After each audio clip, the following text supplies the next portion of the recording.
Hi, welcome to another Revenue Hub Expert Insights discussion.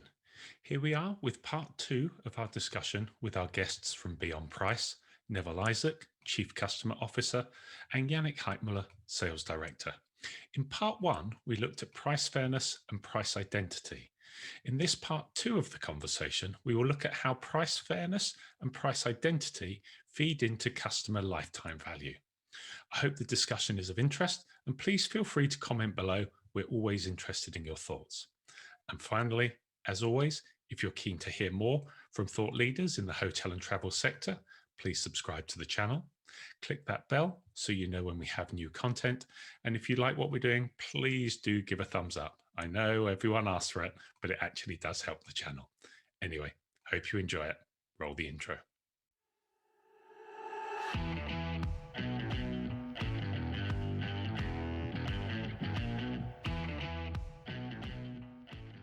Jannik, I'll come to you because you've already been sort of flagged by Neville as the guy around the KPIs and the customer lifetime value. I know again when we were talking about this, there's this element of the short-term gain over long-term value, and there is a real dichotomy. And I guess in the current circumstance, and we'll touch on COVID a little later as to how that may change this a little, and we could at least be preparing for life after COVID as we see it. But just touch on the customer lifetime value piece for us, if you could, Jannik, and just kind of give us a sense of what you feel that means, and then where price fairness fits into that. Yeah, sure.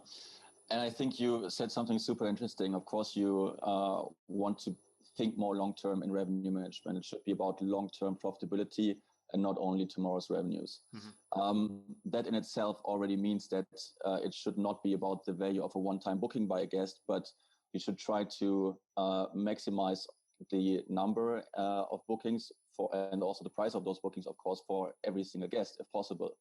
If we think about that guest who goes to Berlin, for example, again, not this March maybe, but let's say that guest goes to Berlin 10 times over a certain period of time, and each time would spend 300 euros on a hotel room. Yeah. And the first day is at your hotel, Trevor.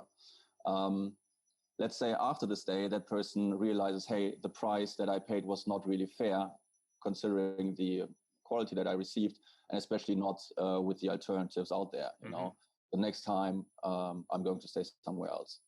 So that person will still come to Berlin 9 more times and will still spend another 2,700 euros. Yeah. Only that person will spend this money with your competitors. Yeah. And I mean, that's super simplified way to look at it, but I think it makes it very clear how important the whole concept is. In the end, if you want to capture the whole customer lifetime value, you need to make your guests loyal, obviously. Yeah. And there's a few studies around this, yes. So we're not making any of this up. And there's studies around what factors are impacting brand loyalty in the hotel industry. Mm-hmm. And those studies have identified 5 different factors: room quality, service quality, cleanliness, and brand image are 4 of those factors. But the most interesting factor is price fairness. And I say the most interesting one, not only because that's something that we are doing, but also because this is the only factor that cannot be compensated by any other factor. So it wasn't the survey wasn't just price then alone. They actually defined it as price fairness. Yeah, so they looked at a lot of different factors, and they found these 5 factors that I just mentioned to be significant. Mm-hmm. And again, with the factor price fairness not being possible to be compensated by any other factor. It doesn't matter how good your service is. As soon as a guest leaves your hotel and feels like, hey, this price was not fair, that person is not coming back. Mm-hmm. Then we also know, of course, that price fairness or the pricing aspect in itself is not the only thing. And also not if you look at it in a bit of a larger perspective, as a hotel, you have a lot of contact points or touch points with your guests. Yeah. And at different stages, you might want to give them a good experience to increase your chances that guest is coming to your hotel again. Yeah. Mm-hmm. So guest retention efforts along the guest journey are quite common, and there's different technologies for it, and people invest a lot of time and money. But if you look at it, the price fairness is the first requirement for all of this. So you need to get that right in order to have a chance in the first place. And I guess linking again this price fairness with this price identity, and also then into the customer lifetime value. If you are, and hopefully I'll connect these dots okay, but correct me because I'm looking at it again from a consumer perspective in that sense. I would guess if you've got a fair price for your services, if you've got an identity that is telling me that yes, there is a transparency, a trustworthiness, and an honesty about why you're pricing and what you're offering, and that makes me feel comfortable to think about rebooking if I come back to that destination, or if it is a chain or a brand and I want to look at other destinations, then there must be an aspect within there as well. Whereas when we look at the cost of acquisition and then the cost of maintaining that guest retention, if doing that piece up front, if having the price fairness and a price identity established, is there an argument where some of that spend that is used to acquire the guest and then retain the guest maybe could be shifted from the acquiring into the retention, and even the retention piece could be slightly reduced if you're able to see that the efforts you're putting in is encouraging this individual to continue to come back? So you start to balance out what your cost is of acquiring and maintaining that guest as aligned to what the actual revenue is that they're bringing to you. And as well, I guess you're rolling in, it may not just be the room revenue, but also ancillary revenue that they're spending with you to give the full lifetime value. Yeah, obviously, yeah. And I mean, let's try not to overcomplicate this, but if you think about it, and the KPIs that in the end really matter to you, because RevPAR is only one of them. It's quite easy to measure. In the end, you want to be profitable, so that we would need to talk about GOPAR rather than RevPAR.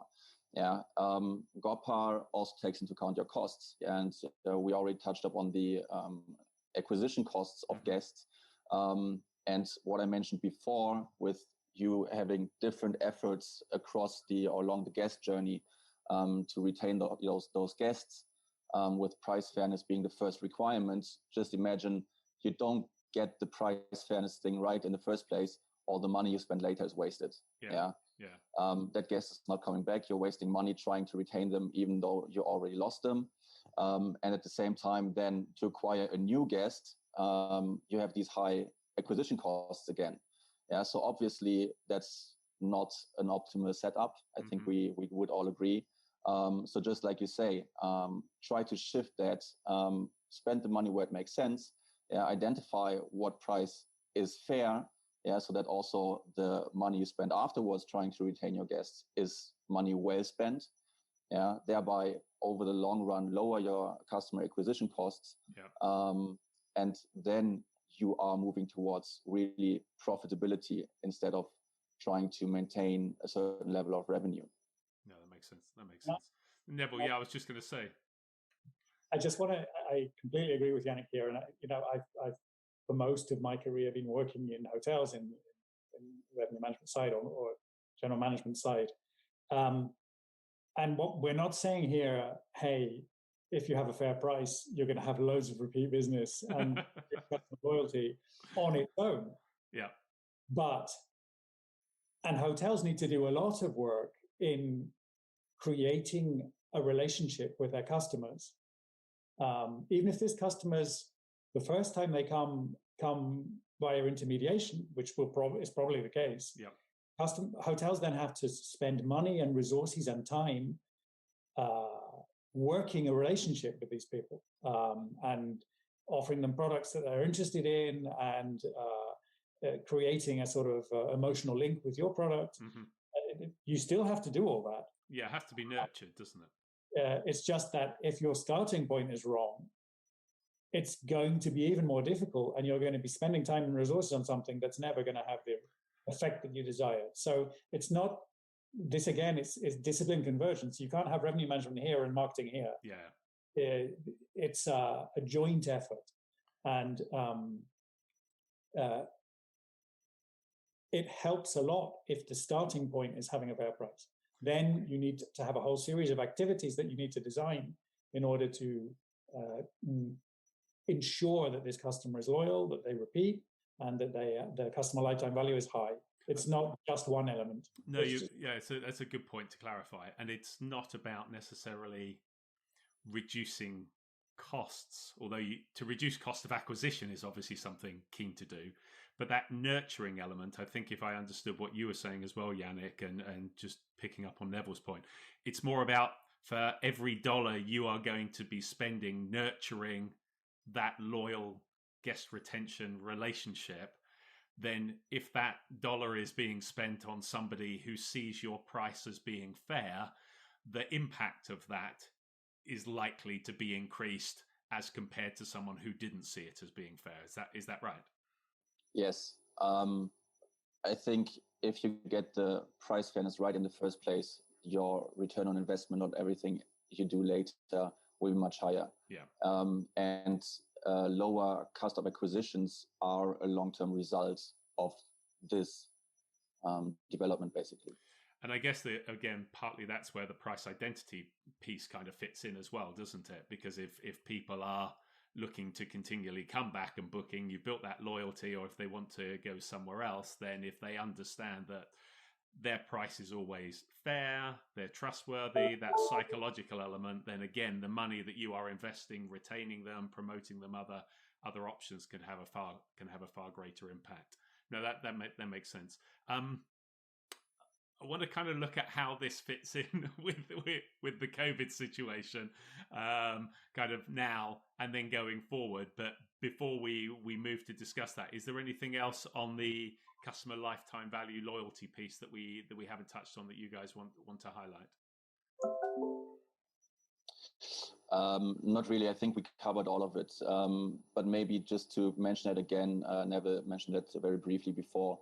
The benefit for chains obviously is huge. If you have hotels in many different destinations, maybe within the same country or even across countries, those benefits pretty much multiply. Mm-hmm. Yeah. So I think this should be an extremely relevant concept to look at, also for larger hotel organizations. No, that makes sense.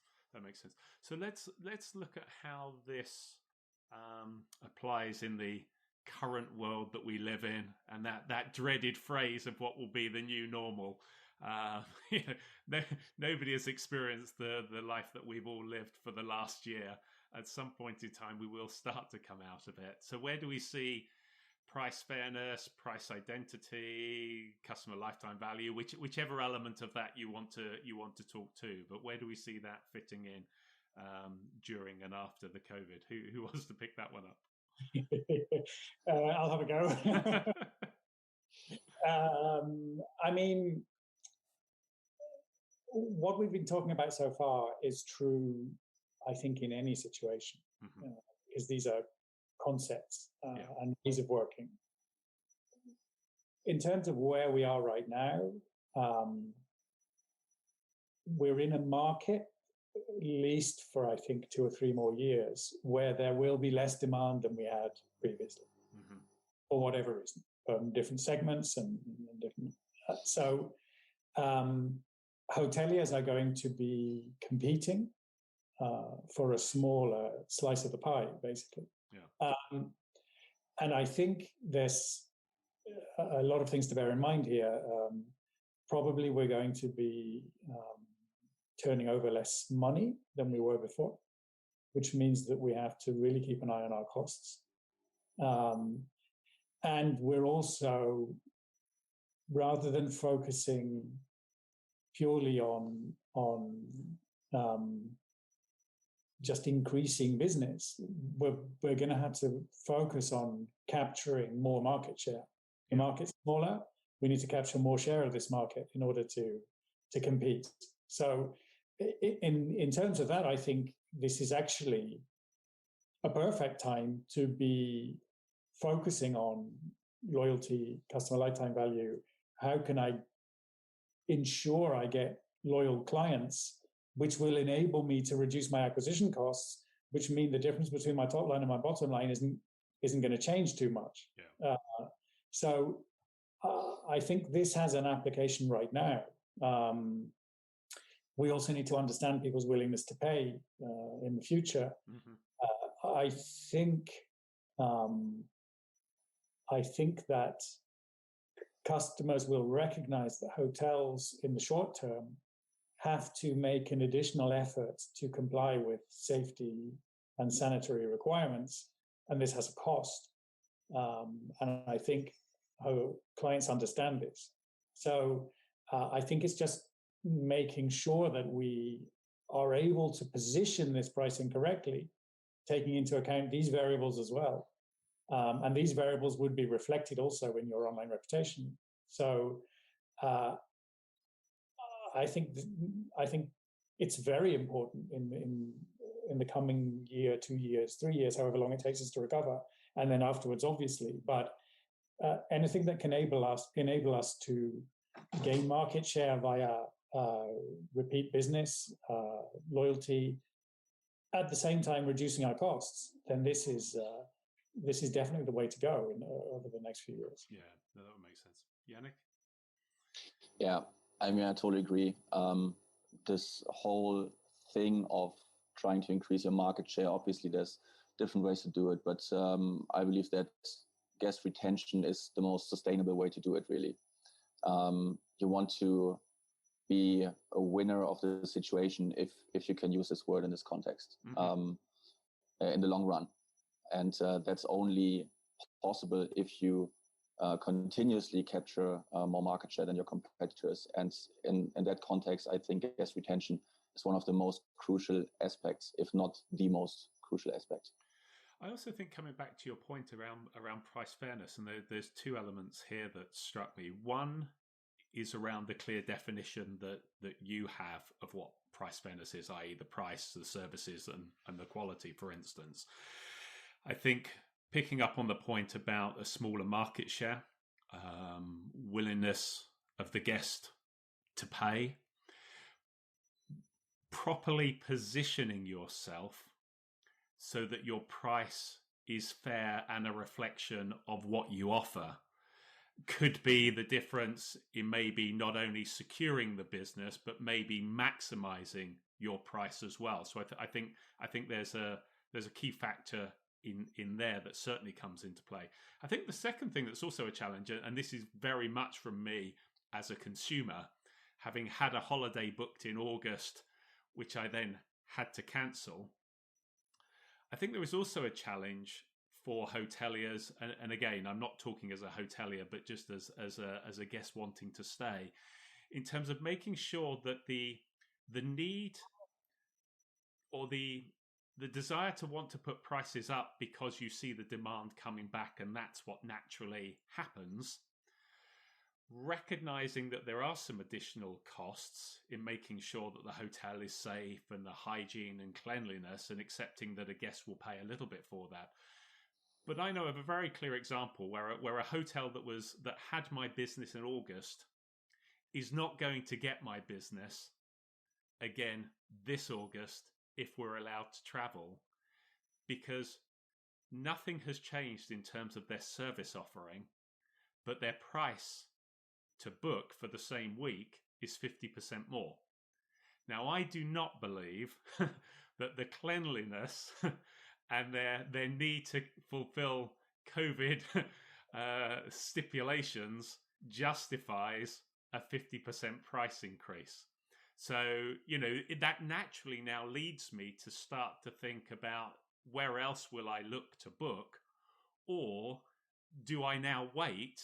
Because do we then get back to a scenario like you outlined, Neville, in 1999, where all these hotels put their prices up because they're seeing a greater demand?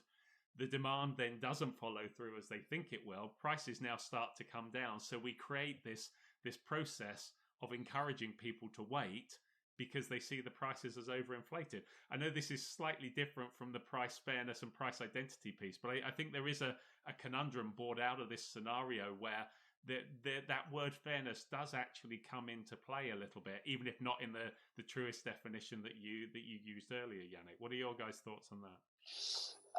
I think it's very interesting that you give this example, because the way you presented this example so far, you have looked at this hotel in an isolated way. Mm-hmm.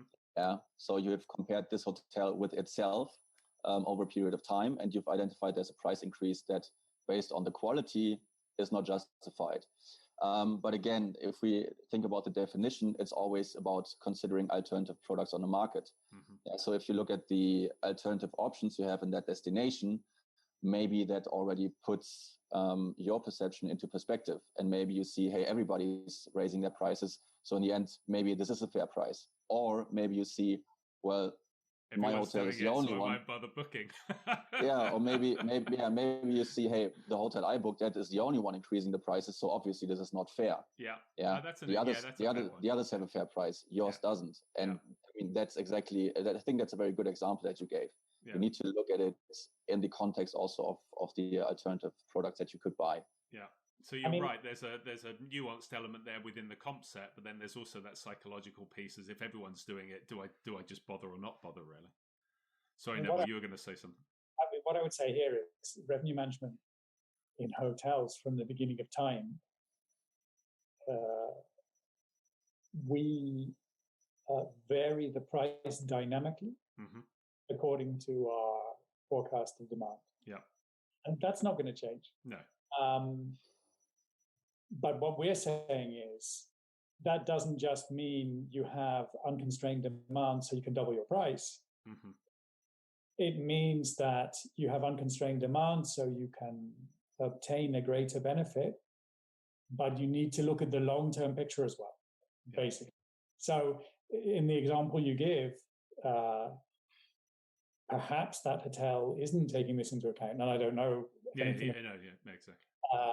Or perhaps the price you were going to pay last year was unfairly cheap. Yeah, possibly.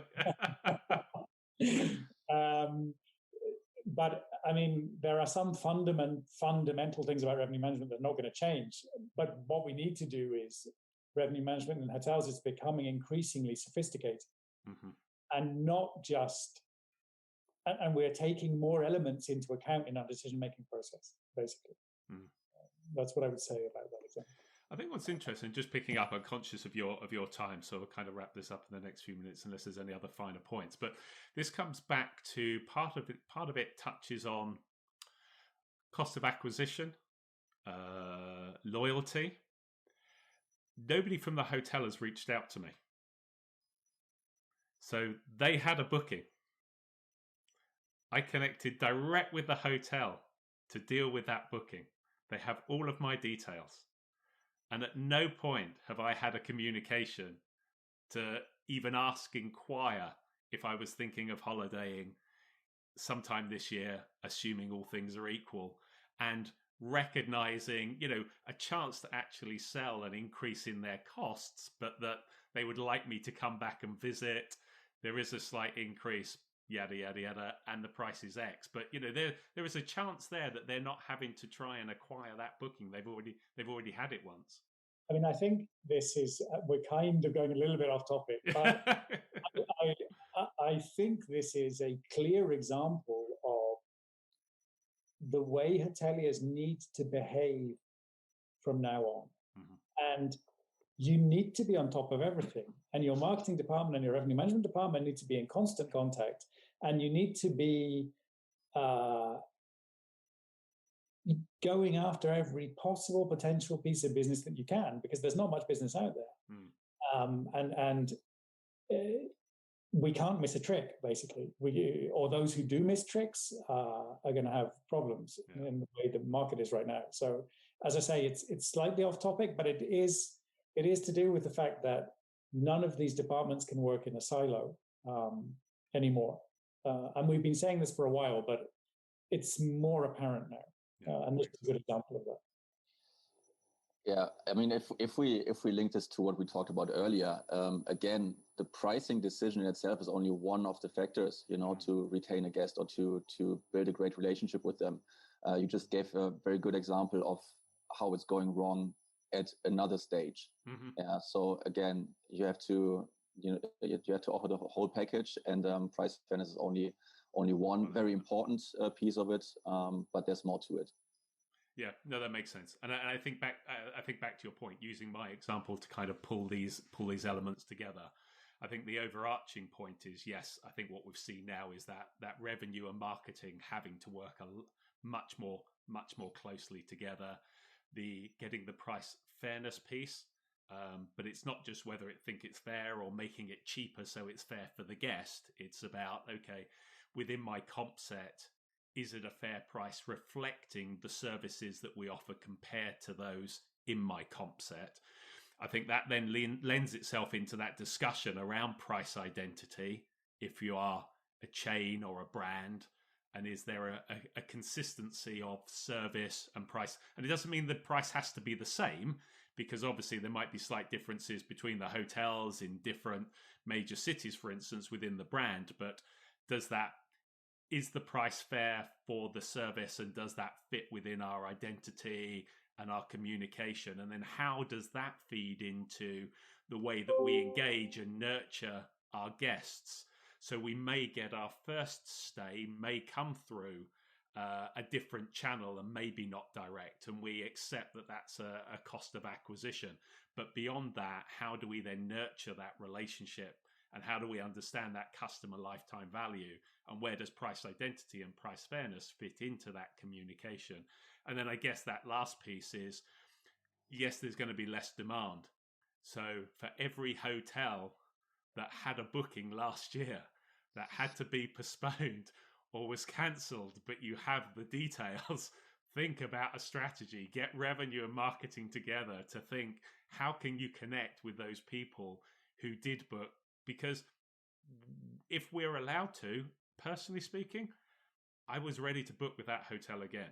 We'd have said, what's our cancellation policy? Are you flexible? We were ready to commit another few thousand euros to them and get the booking, and it was there for them to pick up.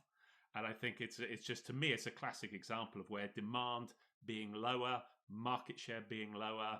If you've already got this built into your systems, if you've already got the contact details, if you've already had a booking, that seems to be the first place to go and say, okay, how do we want to price it? What are our competitors doing? How can we engage with them? And how can we build that loyalty, and how can we get that business back? That's certainly what I've taken from this conversation. Any final points from your guys' side?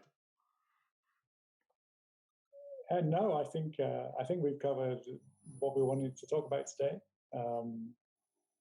It's a very interesting subject. Yeah, absolutely. A lot more, I think, that will come out of this over time to pick up with you guys.